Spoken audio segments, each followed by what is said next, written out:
Avec l'hiver vient la saison des tartes Kéracine, cette fameuse tarte régionale faite à base de pâte sablée et de confiture.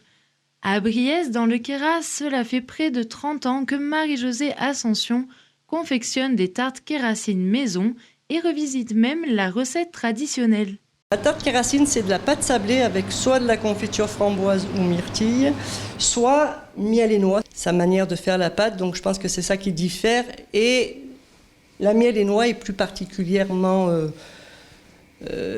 plus rare, on va dire, puisque ça reste surtout des confitures. Les tartes qu'on trouve dans les Alpes, ça reste des confitures. La tarte Kéracine est originaire du Val-Godemar en Champsaur, mais c'est aussi devenu une spécialité du Queyras, d'où son nom tarte Kéracine.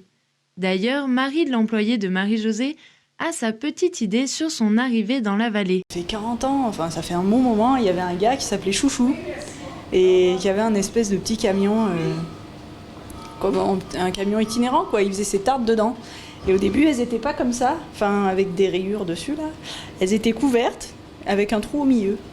Et alors ma mère m'en a parlé comme si c'était des tartes vraiment très très bonnes quoi, avec de la vraie confiture et voilà. Donc c'est ça l'histoire des tartes Kéracine. Une des histoires. Est-ce que c'est la vraie? Je sais pas. Si vous voulez essayer d'en faire chez vous, Marie-Josée nous a confié la recette. Alors, pâte sablée, dans les ingrédients de la pâte sablée, on travaille avec du sucre, de la farine, des œufs, du beurre. Et on l'étale, on fait des ronds. Et ensuite, on garnit de confiture qu'on fait cuire. La miel noire... on vous l'a vu tout à l'heure, on met du miel que j'achète en France et des noix que j'achète sur Grenoble, donc ce sont des produits français, voilà.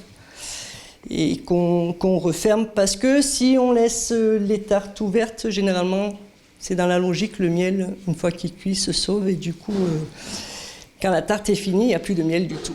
Aujourd'hui, bien qu'on en trouve toute l'année dans la plupart des commerces haut-alpins, la tarte Kéracine reste un produit régional dont les touristes raffolent de par son authenticité. Comme ce client de Marie-Josée, originaire de Hyères-les-Palmiers dans le Var. C'est le gâteau préféré de mes enfants. Elle est très, très goulayante, la pâte elle est croustillante et le dessus c'est un dessus simple, myrtille aux framboises. C'est bien du coin. Alors si vous n'avez pas encore eu la chance de goûter cette tarte, vous en trouverez dans le Champsaur, mais aussi bien sûr à la boulangerie-pâtisserie, la tarte Kéracine à Briès où Marie-Josée vous attend.